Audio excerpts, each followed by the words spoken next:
This is False Start, a college football podcast for everyone and everyone else. I'm your host, John Buhler, staff writer, fanside.com. I'm joined today by a man who knows for a fact at least one SEC team is going to make the playoff. Probably, or definitely two, but maybe not more than three. Cody Williams, content director, fanside.com. It's been a day. How the hell are you? Bro, like, there's no way and on God's green earth rivalry week is anything close to as chaotic as this. Of course, I say that. That probably means like, clean old-fashioned, hey, Georgia's getting beat by Georgia. Like, it probably means it's just gonna get more chaotic. But holy hell, what a Saturday we just had. Dude, it was absolutely wild. Finished up doing the Arizona State podcast birthday weekend, and obviously the Devils won and looking pretty good. Definitely gonna talk about them a lot on Monday's show. Forks up. Force Uh, up. yeah, man. But so Ohio State clobbers Indiana. That's pretty Hmm. straightforward. Then it was like once you saw that Florida beat Ole Miss, you're like, that's the type of day it's gonna be. Yeah. Alabama came up dead versus Oklahoma. Auburn gave A&M everything it had, and they won. And Colorado lost to Kansas, like we said, might happen. Yeah, dude. Trap game. Admiral Akbar coming through.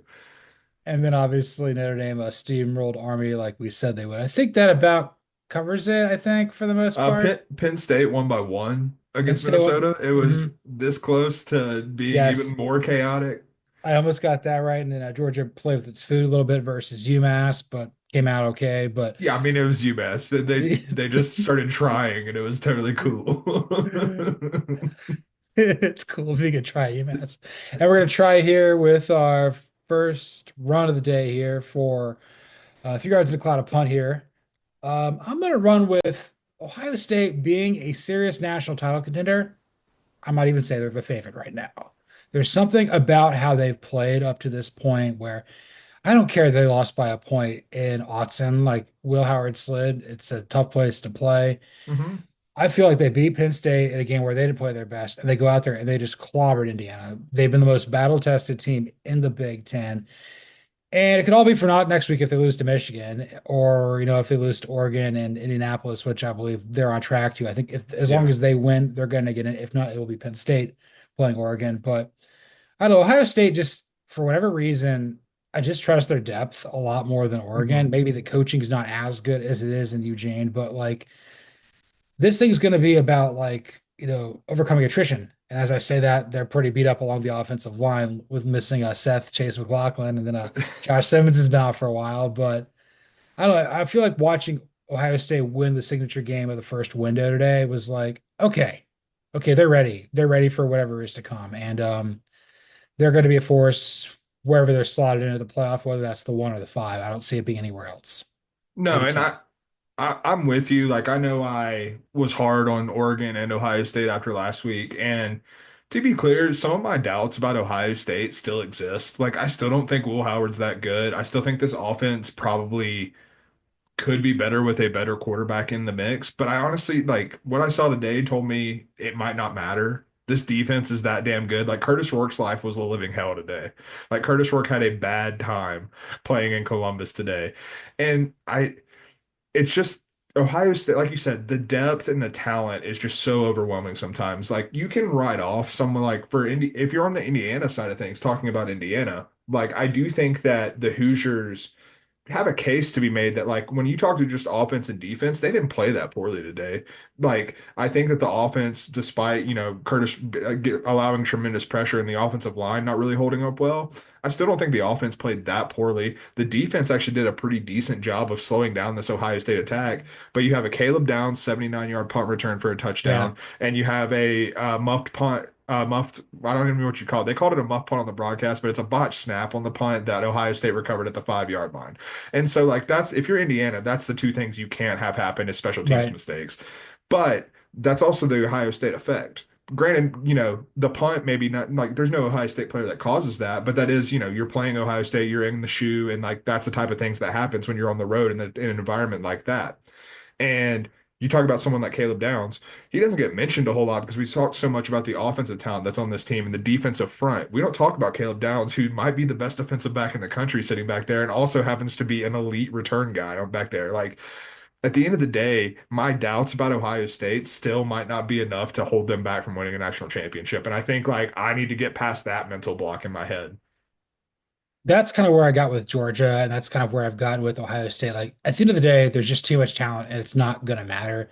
There's about five teams in the country where I think that's the case. Unfortunately, one of them's not in a good spot. That'd be Alabama. I would say Yeah. Texas, Ohio State, Georgia, and I guess Oregon's the fourth one there. But again, I do have questions about their depth and being physical for a 3 or 4 game run in the playoff there. But like you talk about it with Indiana, but you talk about like, okay, Indiana needed essentially to play an A- game to win, Oh yeah. and they played a B, Yeah. and Ohio State A B played plus. Like, yeah, like it yeah. wasn't a perfect game, but like they played they played a higher grade than Indiana. And then when you talk about the talent level, like that's you're not going to be able to overcome that if you're Indiana.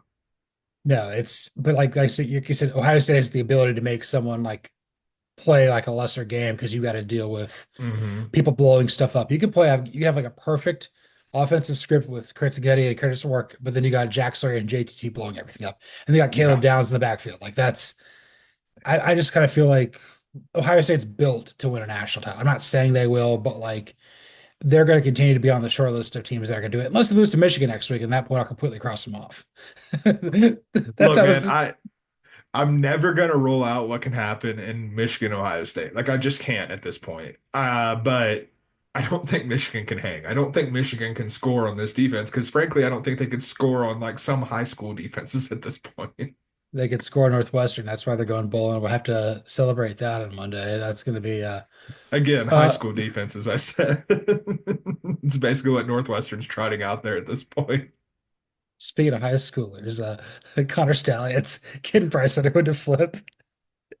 Incredible stuff. I mean, if anyone needed a quarterback like Bryce Underwood, it's definitely Michigan. I can assure you of that. Bet. God.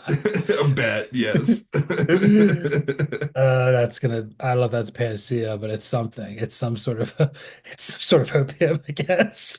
I mean, it's something. Hey, it's more hope than they had because, like, you're looking at the portal editions and, like, is Michigan really going to, or sorry, let me rephrase that. Is Quinn Ewers really going to go to Michigan? Like, no. Like, even though he transferred to Texas, he still has a lot of Ohio State in his heart. He's made that clear when they played Michigan earlier this year. And, like, you look at the other top quarterbacks who could be in the portal, and it's just like, none of them really seemed like a fit for Michigan. So you had to make a recruiting splash like this. And so getting that I mean, it's a big feather in Sharon Moore's cap, and it's a big feather to make sure Sharon Moore has a little more job security than I think we were giving him credit for.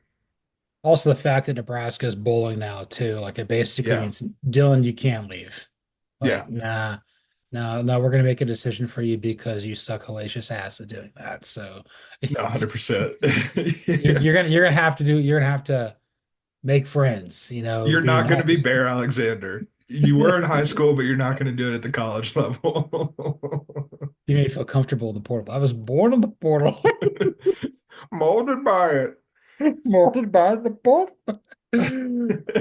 But any other thoughts about Ohio State or anything Ohio State adjacent, or maybe we just move on? I will say, like, with them having the inside track to the Big Ten championship game, and with what we've seen from Oregon recently, I think I would probably favor Ohio State in that game. If I'm the odds makers, like obviously we're going to be on a neutral field, but it's going to be more Ohio State fans than there are Oregon fans in that building for sure in Indianapolis. It's a long trip from Eugene. I also kind of think there's also a component there where Oregon could overlook Washington next week, whereas I don't think Yeah. Ohio State just it's not going to. Like they have to No. win this game because otherwise it will be Penn State and over them.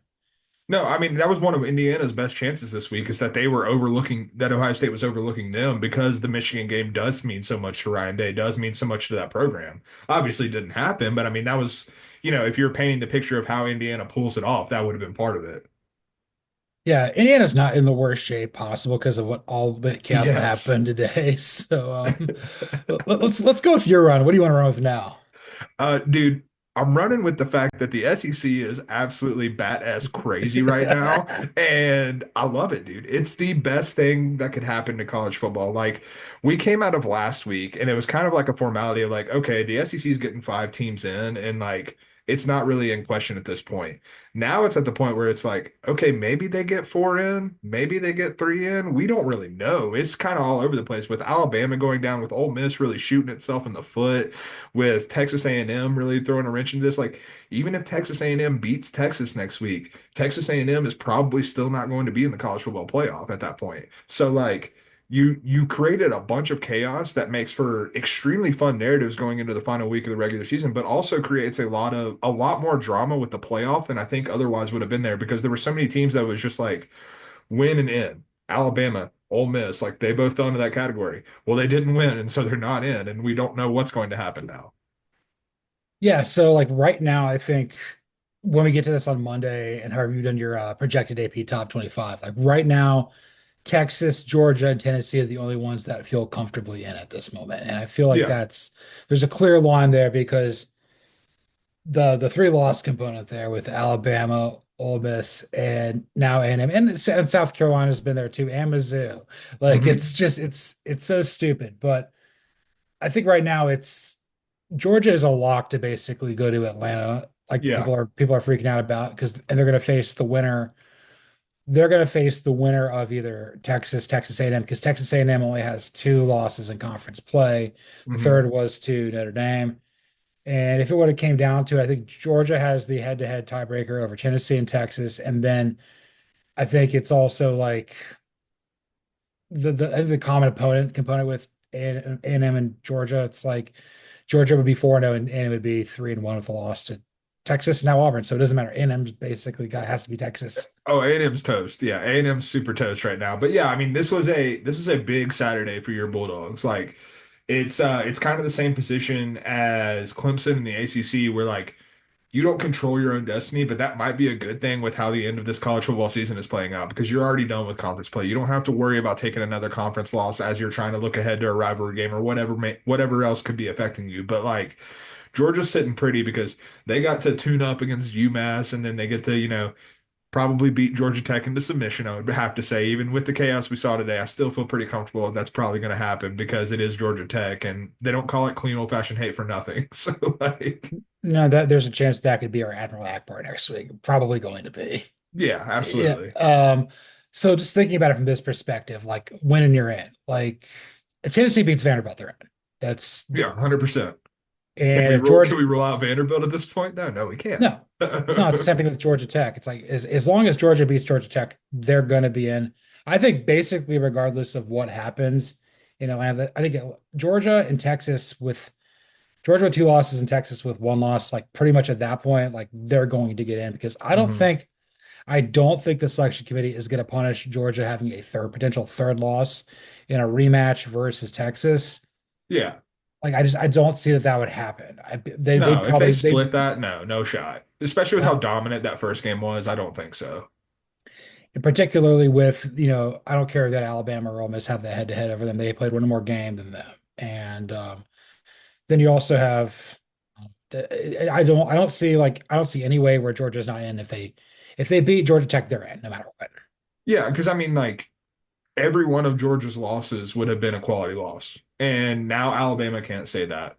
Now Ole Miss couldn't say that before. Now they definitely can't say that. Now they have two non-quality losses. So like you're sitting here and like Georgia is in a really advantageous spot. And then also Texas is in a super advantageous spot. Because we were talking, coming into this week, like, is Texas for real? Do they deserve a playoff spot? Well, frankly, it doesn't matter now because they beat Kentucky. They won their trap game ahead of their Texas A&M game and ahead of the Texas A&M game. And like now if they take a second loss, they're still in the playoff picture. And I think if they go to even if they don't go to the SEC championship game, I still think they're comfortably in the playoff as a two-loss team, quite frankly. Yeah, I think it's going to come down to basically like Georgia, Tennessee, winner of, I mean, not winner of Texas essentially. And if I will say that if Texas loses to A&M, then that gets complicated because they've got, Yes I, and no. I still think Texas A&M is going to be ranked, so it'll still go down as a quality loss, in my opinion. yeah, I mean, do I justify it as a quality loss? No, you're Texas. You should beat Texas A&M, especially this Texas A&M team. If you can't beat a team that loses to Auburn, then frankly you don't deserve to be in the playoff. But I just think that where they're positioned and with what we saw today, it's going to be really hard for Texas to not make the playoff. Yeah, it's like if you lose to A&M at that point, then you're playing with fire there. That's really the only possibility. Because if you beat A&M and M and you lose to Georgia, you're still probably in. If you beat Georgia, you're going in. Anyway, so it's a good day for the Longhorns, the Dogs, and the Vols. And what about the Cox? The Cox, that's the other one that I can't quite figure out here. I'm trying to do the rankings here.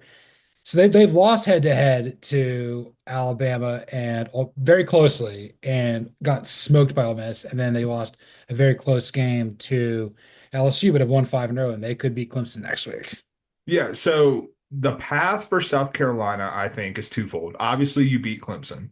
And like at this point, because all their losses have come in conference play, it's not really you're not going to get into the SEC championship game. So No, like what it really comes down to is if you beat Clemson, that's going to help boost you in the rankings. And then you probably need Tennessee to lose to Vanderbilt. If that happens, though, that does open the door for Tennessee, for South Carolina to potentially like sneak in there.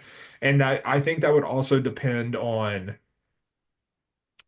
I mean, it would be advantageous if they could get some more help. Like if Penn State were to lose to Maryland next week, that would be really advantageous for South Carolina in their path of trying to get in. But like, the big thing they need is Tennessee to lose to Vanderbilt because right now Tennessee is going to be kind of holding that spot as the third SEC team in there. And then like I think you can justify getting South Carolina in there as they beat Clemson and as like they're considering their form as they go into the playoff.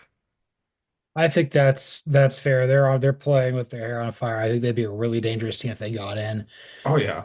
I No one just wants to think play that defense, I can assure you. no, dude. No, that's I think that's the most ferocious defense I think in the country. It's Yeah, unbelievable. 100%, man. I mean, like before tonight, that's like they made Alabama's offense look bad. And like honestly, I don't even think Oklahoma had something to do with how bad Alabama looked tonight, but like Jalen Milroe also had a lot to do with that. Like when my buddy who's an Alabama fan, shouts to my buddy Al, he said he said, I'm legitimately starting to wonder if Jalen Milroe is forgetting what team's wearing the white jerseys tonight. Because like, they're both crimson and he just kept throwing it to the wrong crimson team.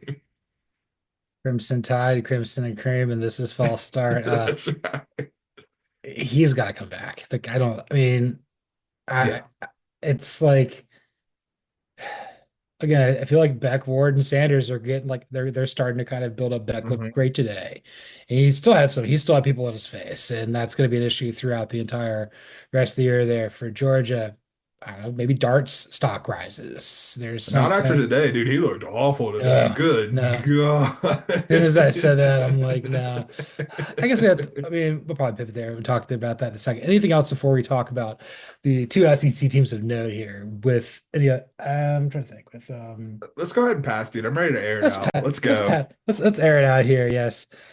We're gonna pass on these three teams making the playoff. That would be Ole Miss, that would be Texas A&M, and that would be Army. Yeah. Ole Miss has the head-to-head over Georgia. That's great. But you also have the head-to-head over South Carolina, which is good. You've got three, you got two terrible losses to Kentucky, who's not going to a bowl game. Auburn's probably not going to a bowl game. They have to win the Iron Bowl, which is possible, but Given what we that's saw tonight, yes, but it's still unlikely, I think, in is the way to say that. It's in Tuscaloosa, and then you also have a loss for like an okay loss versus to like LSU, but again, it's like a very mediocre loss. Yeah, and like I will say, like, I don't know. I'm not going to make excuses for all this. I'm not going to do it because, like, we got a post up on fansided.com today. I recommend you go check it out. But by Chris Landers, he did a phenomenal job with it. But like Ole Miss and Lane Kiffin just flushed however many $1 million down the drain today. Like Yes, that's what happened. Like you built this roster in the portal. You paid expensive money to get this roster built in the portal, and you had everything right in front of you. Like you had every opportunity. You have a Florida team who, yes, is playing better, but you should still be able to out talent Florida based on what you have. And you have a defensive line that should be able to really cause a young quarterback in DJ Lagway a lot of problems, especially since we saw LSU last week. Like DJ Lagway did not play a perfect game last week to beat no, LSU. He had LSU's defense just like let him off the hook a ton. Like he had at least two picks that were dropped. And like then you come into this game and you go into the swamp off the bye week. You should be prepared. You can't tell me it's a look ahead spot. I know it's the Egg Bowl, but Mississippi State sucks. Like you're not going to do anything. Like you don't have to worry about Mississippi State. this is the game you have to worry about. And you didn't worry about it. Jackson Dart played the worst game I've seen him play this entire season, and that includes the Kentucky game where he was also quite damn bad. And he plays the worst game of his season, and now it's all gone. Like there's no path for Ole Miss. Like we talked about how Ole Miss was a lock if they won out, but like there was also not a whole lot of room to move up in their standing. Like there, but like it was only downside, and it was if you lost one of these games, you're basically out of the playoff. Well, you lost one of these games, and you have no room to make it up. Like there's nothing that they can do. You have played your hand, and you lost. Yeah, like, Texas A&M can get the Texas win. South Carolina can get Clemson. Even with Alabama, I mean, Auburn doesn't do that, but like there's you're behind Alabama anyway. Yeah, Their loss was probably they lost by a worse margin to Oklahoma. I don't know what the heck happened there in Norman, but it was dude, I'm not kidding. Like Al has a point. I'm just saying, like, I don't know what was going through Jalen Milroe's head, but it was nothing that would have, it wasn't good, Jalen Milroe, I can assure you. that might be the biggest outlier game like of the SEC season. Like that's a bigger outlier than like Ole Miss losing to Kentucky. I feel like that was just Oh like yeah. what the F was this?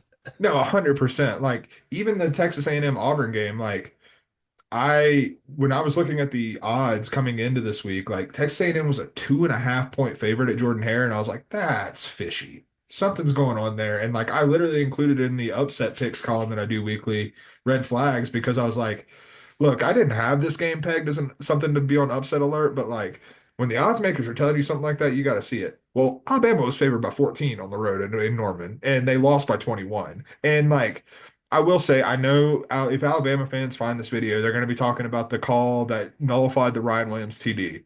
It was one of the worst calls I've ever seen. Like you're calling a illegal touching on basically him being covered up at the line, wasn't even close to being covered up at the line in the formation, and you're going to nullify a touchdown. Absolutely BS. I don't know what the refs were smoking in that specific moment, but does that really change the game? Like you got No. dominated. Like Oklahoma didn't clear 100 passing yards in this game. I think that's what stands out to me is you look at Alabama and you think of the Nick Saban Alabama teams. You didn't Nick Saban, even when his defenses had down years, there weren't teams that were rushing for 300 yards against them to beat you and like beat you into submission. And that's exactly what Oklahoma did. And it's like I think Kalen DeBoer is a good coach. I do not have doubts about Kalen DeBoer long term in Alabama. But one of my big concerns in the first year transition, especially with Linguist and Womack coming over to be defensive coordinators, guys who like don't really have experience like in this moment in this spotlight, was what's going to happen to that discipline, that Saban DNA, kind of that. I mean, just frankly, kind of the toughness that's so indicative of what we've seen in Alabama during their dynastic years. And this is kind of the worry, what we saw tonight. Like you can get caught in a game like this because Oklahoma's not very good, but Oklahoma is tough. Oklahoma's gonna like Brent Venables is a tough guy and he's gonna instill toughness in his teams. And we saw that tonight, and Alabama did not have an answer for it. Yeah, I'm sitting there like eventually I think that like the coaching inexperience in this league was going to catch up to Alabama at some point. I think it's also like they play the worst part about that game for the Crimson Tide was they played into exactly what Brent Venables has been trying to do all year. But Jack Snarl's been just throwing up on his shirt like projectile vomit like the Exorcist the whole year. So all they knew was Yes. like, you're gonna throw the ball like four times and we're gonna run the ball down your throat, play defense the Brent Venables way. And it was to think that that was going to fall the timber of Alabama was kind of insane. Watching along with that in real time. I'm not crossing them off for the playoff just yet because of No. who they are. Because there's a whole lot of other, like I could be crying into my sleeves after Cleo Fashion hate. I'll be a Yeah, little bit, I'll be feel a little bit better because that's on a Friday, so that's okay. But you have some time. I have some time. But anyway, like that's what I'm saying. Like Alabama is still going to be ahead of Ole Miss, and that's why Ole Miss isn't good again. A&M is a totally different thing. I would say they have a better chance of getting in than maybe the other ones, but the issue is like you have to ask the Aggies to win in Austin, or I think it's in Oh, Austin, right? no, it's in College Station. Okay, you have to win at home. Still tough thing to do for Aggies. Hey, look, man, you have to beat Texas. And like I know that people have their doubts about Texas. Again, I'll say it again. I do not have any doubts about this Texas defense. Like you can look at the box score and say, oh, they gave up 14 to Kentucky today. No, they didn't. Quinn Ewers fumbled and Kentucky returned it for 7 points. They allowed 7 points to Kentucky today. This defense is legit, and I think they're going to cause Marcel Reed and Texas A&M a ton of problems because Marcel Reed for most of this game tonight against Auburn did not look very good. And like, again, I guess to your larger point, beating Texas is not an easy thing to do. I don't care where you're playing the game. The problem is even if you beat Texas, you got to beat Georgia and Atlanta. Yeah, Like exactly. Like, and like the it's part, hard for me to see this Texas A&M team doing that 2 weeks in a row. Given the last time we asked them to win two big games in a row, they smoked LSU and then got smoked by South Carolina the next week. and then they just lost to Auburn. Like, Yeah, exactly. well, so like that's kind of what it is with A&M. It's like I don't think that they can do both. I don't. That's too much of an ask for a first year head coach and a redshirt freshman quarterback. Like it's just not happening. Yeah. Connor Wegman's like it's my turn. It's like you sit down, you shut the f up. You've had like 72 turns. We're done with you, brother. You know what, Connor? You know what you can do? You can go work at a Wegmans. Get out of Texas and go to Bag like my groceries, son. the Legend of Bagger Pants, Connor Oh Wegman. my God. And then Army's got no shot. That loss No. was bad. I guess the only way that they could get in really is they got to beat Tulane. Tulane is But Tulane's on but even fire. yeah, Tulane's on fire, and then even then, like you need Boise State to slip up, which again is looking more and more likely by the day because Boise State almost lost to Wyoming today. So like Boise State's playing with fire a little too much for my liking, as someone who has some stock invested in Boise State making the playoff this year. But on the flip side of that, right now, I don't know if you've had eyes on the score bug for this, but the one thing blocking UNLV's path to the Mountain West Championship game was Colorado State. Yes. Colorado State is currently down 21 to Fresno at halftime. Okay. So that's going to open up the path for UNLV, who won on Friday night, to get into the Mountain West Championship game. We've already seen them give Boise State the game. We know that game's going to be in Vegas, so it's basically a home game for UNLV again. So like UNLV is going to be ranked ahead of Army after this week. And so UNLV will have the inside track even if Army were to beat Tulane in the AAC championship game. So like you have basically three G5 teams with a better path than Army to this point to get into the group, get that group of five spot in the playoff. And then if Raging Cajuns start playing good, then they're breathing down their neck too. Yeah. So like, yeah, I forgot about the UNLV. I'm like, there's a team there that's besides Boise and Tulane.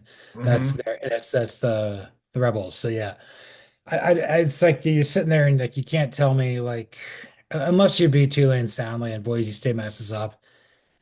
At the same time, I'm just looking at this. I'm like, I think they'd put UNLV over them. Oh yeah, 100%. Like, and I think part of it, and whether this is fair or not, but like Selection Sunday for the playoff is before the Army Navy game. So like that's one fewer data point that Army is going to have, regardless of if they win the AAC or not. That's still one fewer data point that you're going to have. Isn't it amazing? Like when Army joined the American in football, I think they both play the Patriot League for everything else. I'm like, there's gonna come a day where like this game that's this Given how this season has gone, should we be surprised that it was just immediate? Like immediately we no get into this position. no I was fully expecting that. I'm like, imagine like they have to play in either Annapolis or West Point at their smaller state, and then they got to go play in like Philadelphia or Baltimore. Oh, dude, you better believe if I was Jeff Monken, like in a world where Army got into the playoff, we go to the Army Navy game. I understand how important that game is to Army and Navy. Like, I fully understand that. Bro, I'm resting every starter I have. There's no way anyone of consequence is playing in that game. No, no, absolutely not. I think all the cadets would be like, yeah. I Oh, all the cadets that are normally in the stands for that game, hell no, they're getting on the field for this. it ain't even the 12th man, man. It's the 24th man. That's right. Just a bunch of data riggers out there just trying really hard. Absolutely. That dude, that yeah, I mean, you can run the triple. I've seen you. Can't make the pitch, coach. I had 12 brothers and sisters. They're all like Homer Hickam Jr. out there trying to play football. They can't do it. That's right. You got a lot of heart there, Homer. And I think we got a punt here with some conferences that's got a lot of heart, but I don't know if they're gonna have a lot of teams in the playoff. That would be the Big 12. I'm gonna punt. We have no idea what's gonna happen. So, okay, Arizona State beat BYU. So Arizona Hmm. State's probably on the fast track to essentially get there. They got to win Territorial Cup and get in. I'll Yeah. share this with you. Max Olson of now of ESPN had a list of like I think there's like four Big 12 teams tied at 6-2 in conference play. There's 20 possible tied up matchups. This was as of like 10:51 Eastern. Like West Virginia has like a 2.34% chance getting in. It's the stupidest thing ever. So if you want to take a look at this might blow your mind here. Yes, please. Yeah. I'm glad I'm not sending that to somebody else. Oh That would have my been God. Okay, so all right. That I mean that kind of tracks.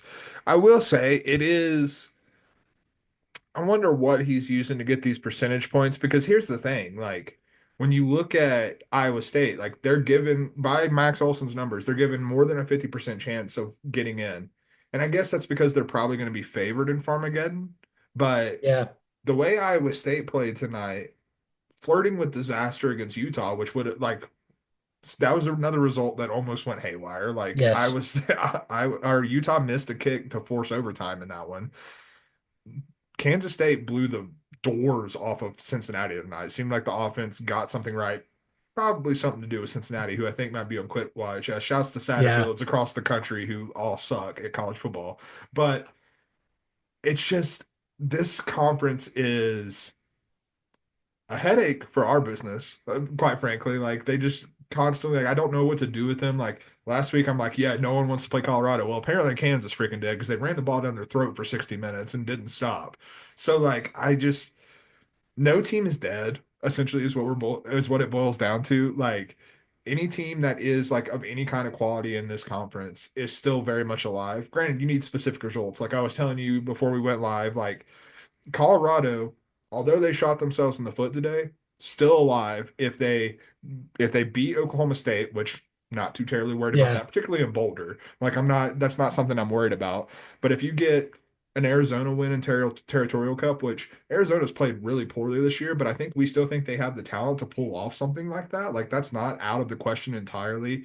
And if Kansas State were to win Farmageddon, like Colorado is going to go to the Big 12 championship game. Like there's still so many avenues. And like at this point with BYU kind of reeling, who's to say they beat Houston?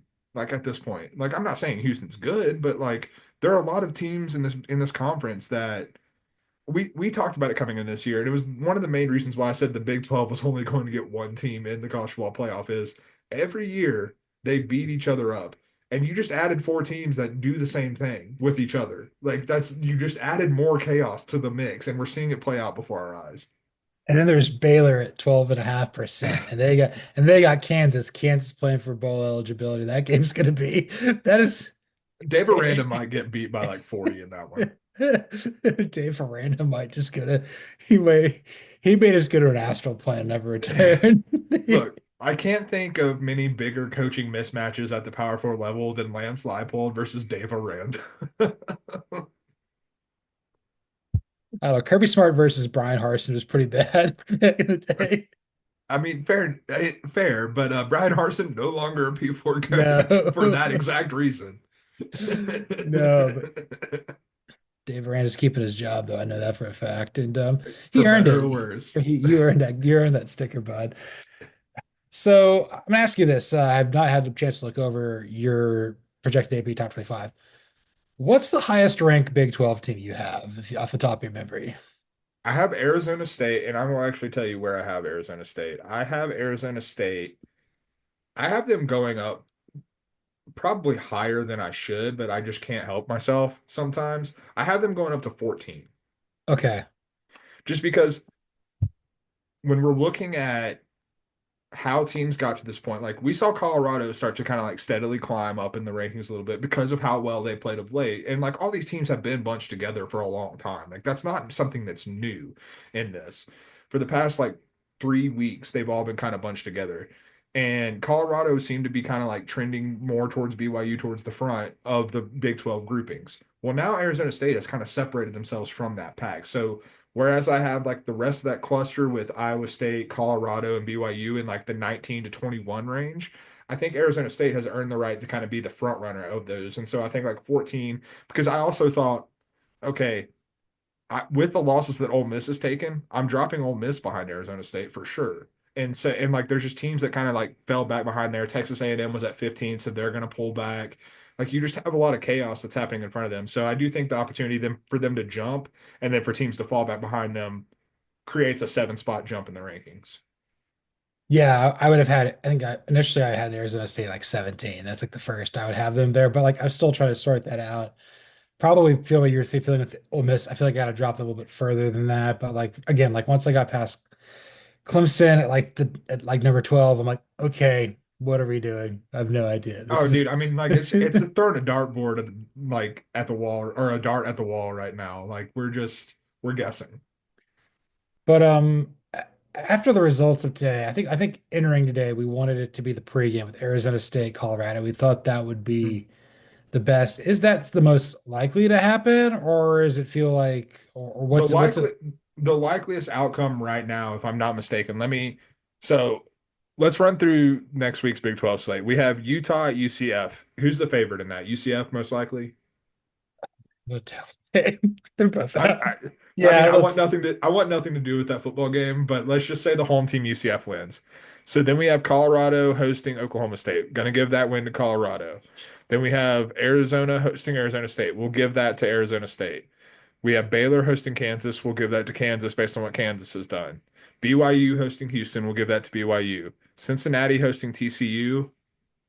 Maybe TCU. Maybe You I'll know go what? TCU. Yeah, we hate Satterfields Cincinnati's on on this quit part. watch. Yeah, Yeah, I that's don't know. fine.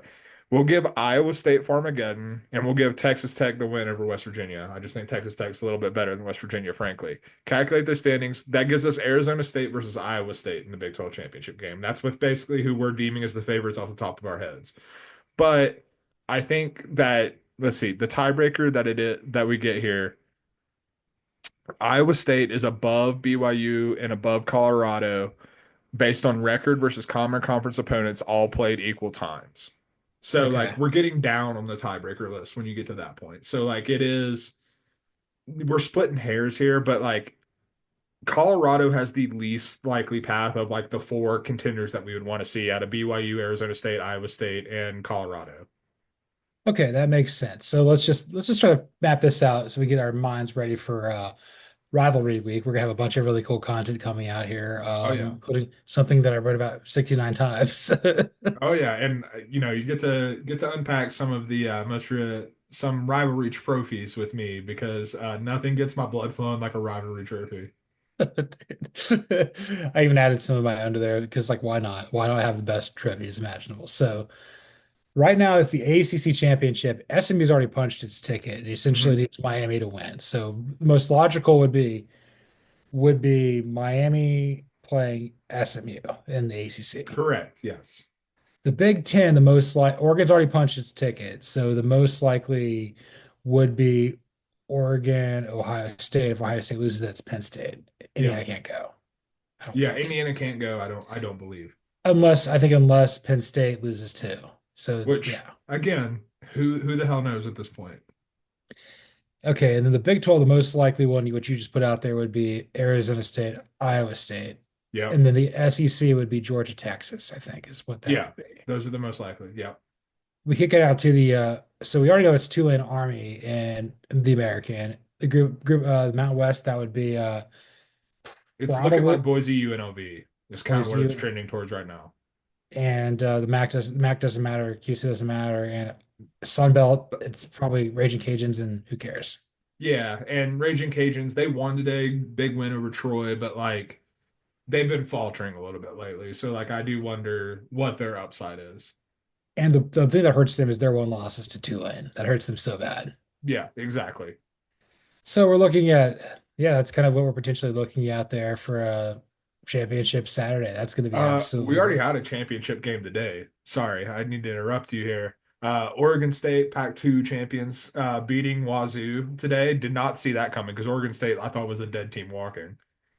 No, I don't see Washington State being in the Pacific Northwest. They played for the Catalina wine mixer. That's They that's absolutely did. what did I? Or they played. I think they're enjoying the Gilded Lady. That's the trophy in the Dominick's backyard. The Who's driving the boat? the Hustlers, the crossbows, the Chewbacca masks are available upon request. That's right. It's written on your NIL form when you sign with Jake Dickert. Pow. That's what it comes down to at Trent Bray. You're building a believer in Beeftown. That's what it's all about, dude. That's right. Yeah, man. Let's get out of here. Oh, please do. I'm so tired. It's fine. This was 3 yards in a cloud of punt here on false start for week 13. Yes, 13. 13. 13. You can follow me, John Buhler, on Twitter, the X at Buhler118. You can follow Cody Williams at This Is a 20. You can follow the show at CFB False Start. Like, rate, listen, subscribe, review on Apple, Spotify, YouTube, anywhere there's podcasts. Yeah. 5-star reviews, please, for the love of God. You know, we have some, we want more. That's what it's all about, Exactly. We're greedy. We're Let's be clear we're about it. We're greedy. We want it all. we want it all, but you can't have it. We got no more faith. We got no more faith. So yeah, we'll be coming to you guys again on Monday, reacting to what the AP Top 25 could do with some Stephen B. Swift's second take. We'll have bowling, and pouring out a lot of teams in that sort of category as well. Probably some Higon. That may be later. I don't know. Yeah, we'll see. We'll see what happens tomorrow and Monday morning. We'll see. We'll see what we get coming down the pipeline. Yeah, man, I have no idea what's coming down the pipeline.